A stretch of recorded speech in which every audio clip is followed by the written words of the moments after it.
کرتے، ڈر اور خوف کو دور کرتے۔ کبھی مجلس کے جلسے میں 2 لوگ، کبھی 5 لوگ، کبھی 10 لوگ، کبھی لوگ اپنے گھر کے کھڑکیوں سے جھانک کر مجلس کے جلسوں کو عبدالواحد اویسی کی تقاریر کو سنتے۔ یہ وہ مرد مجاہد تھا جس نے دیکھ لیا تھا کہ آنے والے 100 سال میں اگر بھارت کے مسلمانوں کو، دلتوں کو اپنے حق کو حاصل کرنا ہے تو ان کو اپنی سیاسی قیادت بنانا پڑے گا۔ میں سلام کرتا ہوں عبدالواحد اویسی کو، جنہوں نے سرزمین دکن میں اس اپنی دور اندیش نگاہوں سے اس بات کو محسوس کر لیا تھا۔ میں سلام کرتا ہوں حضرت اسماعیل صاحب کو رحمت اللہ علیہ کو، جنہوں نے انڈین مسلم لیگ کی بنیاد کو ڈالی۔ ان 2 شخصیتوں نے اس بات کو محسوس کر لیا تھا کہ جب تک مسلمانوں کی، دلتوں کی ایک سیاسی قیادت نہیں بنے گی، ان سے انصاف نہیں ہوگا۔ یہی عبدالواحد اویسی تھے جنہوں نے 1961 میں چین کے خلاف تقاریر میں کہا تھا کہ بھارت کو اگر مستقبل میں خطرہ ہوگا تو چین سے ہوگا۔ آج دنیا 2023 میں کہتی ہے کہ چین سے بھارت کو بہت بڑا خطرہ ہے۔ میرے عزیز دوستوں اور بزرگوں، آج مجلس اتحاد المسلمین کے پاس 2 اراکین پارلیمان ہیں، 2 اراکین اسمبلی مہاراشٹرا میں ہیں، بہار میں 1 ہے، تلنگانہ میں 7 اراکین اسمبلی اور 2 رکن قانون ساز کونسل ہیں۔ اراکین بلدیہ حیدرآباد، تلنگانہ، کرناٹکا، مدھیہ پردیش اور پھر اتر پردیش میں حالیہ دنوں میں مجلس کے 100 سے زائد کارپوریٹر جیت کر آئے۔ 5 چیئرمین ڈائریکٹ الیکشن میں کامیاب ہوئے۔ میرٹھ کی سرزمین پر مجلس کے میئر کے امیدوار نے 1.5 لاکھ ووٹ میرٹھ کے شہر میں حاصل کیے اور 11 کارپوریٹر مجلس کے میرٹھ شہر میں کامیاب ہوئے۔ سنبل شہر میں مجلس کا چیئرمین منتخب ہوا اور اس ہمارے مجلس کے امیدوار نے سنبل کے موجودہ رکن اسمبلی، سماجوادی پارٹی کے رکن اسمبلی کے گھر کی ایک خاتون کو ہرایا۔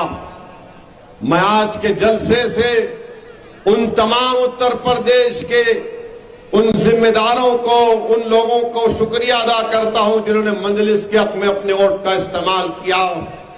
میں ہماری ماں اور بہنوں کا شکریہ ادا کرتا ہوں جنہوں نے مجلس کی کامیابی کے لیے محنتیں کی اور اپنے ووٹ کا استعمال کیا۔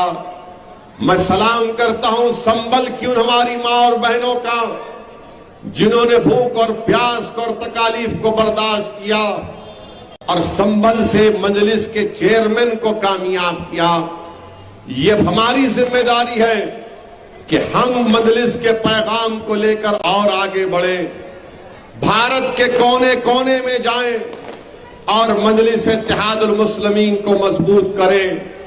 عبدالواحد اویسی کی زیر قیادت جب پہلا الیکشن لڑا گیا، بلدیہ کا الیکشن لڑا گیا تھا، تو لوگ تعجب کرنے شروع کر دیے، لوگوں کو پریشانی ہوئی کہ 16 یا 18 اراکین بلدیہ مجلس کے جیت کر آئے تھے، اس میں سے 5 یا 6 ہمارے دلت بھائی رکن بلدیہ منتخب ہو کر آئے۔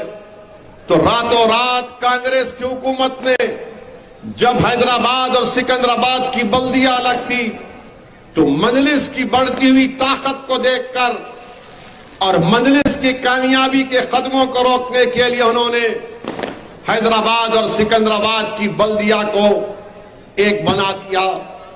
بہرحال میرے عزیز دوستوں اور بزرگوں، ہم اس شخص کو خراج عقیدت پیش کرنے کے لیے آج جمع ہوئے ہیں جنہوں نے اپنی زندگی کا ایک ایک لمحہ مجلس اتحاد المسلمین کی مضبوطی کے لیے، مجلس اتحاد المسلمین کی کامیابی کے لیے لگا دیا۔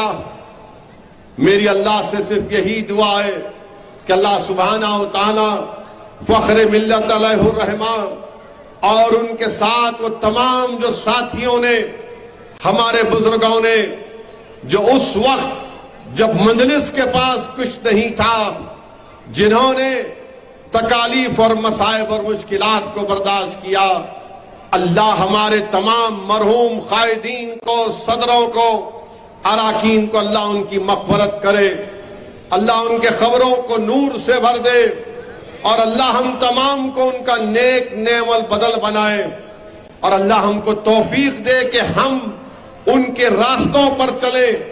ان کی زندگی ہمارے لیے ایک مشعل راہ ہے۔ عبد الواحد اویسی قرآن اور سنت کے سخت پابند تھے، جامع نظامیہ سے پڑھے ہوئے تھے، اور میرے عزیز دوستوں اور بزرگوں، میری آج مجلس کے میرے تمام رفقاؤں سے اپیل ہے کہ اپنے بزرگوں کی قربانیوں کو یاد رکھو۔ افسوس ہوا جب دارالسلام میں ختم قرآن ہوا۔ آج مجلس کی اتنی بڑی طاقت ہے، مگر دارالسلام میں مٹھی بھر اراکین بلدیہ یا صدر و متمدین آئے۔